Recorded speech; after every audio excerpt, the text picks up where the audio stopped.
ముక్కోటి ఏకాదశి సందర్భంగా ద్వారకా తిరుమల చిన్న వెంకన్నకు భక్తులు పోటెత్తారు. ఉదయం నుండే స్వామివారిని దర్శించుకోవడానికి భక్తులు క్యూ లైన్లో వేచి ఉన్నారు. ఇదే విషయం మీద మనతో మాట్లాడడానికి ఆలయ ఈవో వేండ్ర త్రినాథరావు ఉన్నారు. సార్, ఏంటి వేలాదిగా భక్తులు తరలి వస్తున్నారు, వారికి ఇబ్బంది లేకుండా ఎటువంటి ఏర్పాట్లు చేస్తున్నారు? ఓం నమో వెంకటేశ్వర. ఈరోజు ఉత్తరవార దర్శనం తెల్లవారుజామున 4:15 అనువంశిక ధర్మత వారి తొలి దర్శనంతో మొదలైందండి. 4:30 నుంచి మనం ఏదైతే క్యూ లైన్స్ ఏర్పాటు చేసామో 5 క్యూ లైన్స్ నుంచి వచ్చే భక్తులందరికీ ఒక చక్కటి వాతావరణంలో స్వామివారి ఉత్తరద్వార దర్శనం అనేది ఏర్పాటు చేయడం జరిగింది. ఈరోజు సాటర్డే కూడా అవడంతో 40 నుంచి 45 వేల వరకు భక్తులు వచ్చే అవకాశం ఉంది. ఈ 5 క్యూ లైన్స్ ద్వారా గంటకి మనకు 3600 మందికి దర్శనం చేయించగలుగుతున్నాం. కాబట్టి వచ్చే ప్రతి భక్తుడికి స్వామివారి దర్శనం అన్నది ఒక ప్లెజెంట్ వాతావరణంలో చేయడానికి ఏర్పాటు చేయడం జరిగింది. అలాగే క్యూ లైన్స్లో ఉండే వాళ్ళందరికీ వాటర్ సప్లై, అలాగే ఇన్ కేసు వాళ్ళకి ఏదైనా ఇబ్బంది అయితే క్యూ లైన్స్లోంచి బయటకు తీసుకురావడానికి వికెట్ గేట్స్ కూడా ఏర్పాటు చేసాం. ఫస్ట్ ఎయిడ్ సెంటర్స్ కూడా ఏర్పాటు చేయడం జరిగిందండి.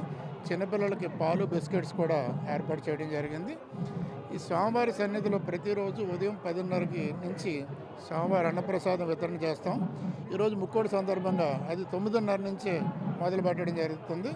ఎందుకంటే వచ్చిన ప్రతి భక్తుడికి అన్నప్రసాదం అందించాలనే ఉద్దేశంతో ఉదయం 9:30 నుంచి ఏర్పాటు చేయడం జరిగింది. అంటే విఐపీల తాకిడి కొంత ఎక్కువగా ఉండే అవకాశం ఉంది, ప్రోటోకాల్ దర్శనాలు ఎక్కువగా ఉండే అవకాశం. మరి ఎట్లా మేనేజ్ చేస్తున్నారు? ఇటు సామాన్యుల భక్తులకు ఇబ్బంది లేకుండా, అటు ప్రోటోకాల్ దర్శనాలకు ఇబ్బంది లేకుండా. ఇప్పుడు ఈ ప్రోటోకాల్ దర్శనం అనేది ఉదయం తెల్లవారుజామున 4:15 నుంచి 4:05 వరకు మాత్రమే విఐపీస్ వచ్చి ఉన్నారండి.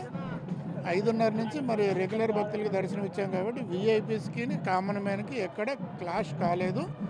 ఈ సంవత్సరం అంతా చాలా ప్రెజెంట్గా నడుస్తుంది. అంటే ఎంతమంది ఈరోజు స్వామివారిని దర్శించుకునే అవకాశం ఉంటుందని అంచనా వేస్తున్నారు? ఒక 40,000 వరకు వస్తారని అంచనా ఉందండి.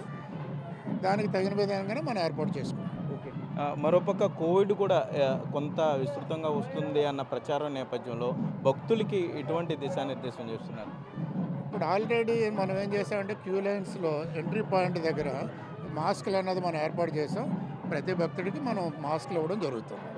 అయితే మొత్తమే చూసుకుంటే వైకుంఠ ద్వారం ద్వారా స్వామివారిని భక్తులైతే దర్శించుకుంటున్నారు. 5 క్యూ లైన్లు ఏర్పాటు చేసాం. ఇటు సామాన్యుల భక్తులకు ఇబ్బంది లేకుండా, మహిళలు అదేవిధంగా చిన్నపిల్లలకి ఎటువంటి ఇబ్బంది లేకుండా పాలు సౌకర్యం ఏర్పాటు చేయడంతో పాటుగా ప్రథమ చికిత్సా కేంద్రాన్ని కూడా ఏర్పాటు చేసాం. అత్యవసరం అయితే ఒకవేళ భక్తులకి ఏదైనా ఇబ్బంది తలెత్తితే ఇక్కడ నుండి వెంటనే ఆసుపత్రికి తరలించే ఏర్పాట్లు కూడా ఉన్నాయని, భక్తులు కోవిడ్ వస్తున్న నేపథ్యంలో మరలా భక్తులు సహకరించాలి, భౌతిక దూరం పాటిస్తూ స్వామివారిని దర్శించుకోవాలంటూ కూడా ఆలయ ఈవో వేండ్ర త్రినాథరావు చెప్పే పరిస్థితి అయితే ఇక్కడ ఉంది. కెమెరామెన్ రమణతో సాగర్, బిగ్ టీవీ, ద్వారకా తిరుమల నుండి.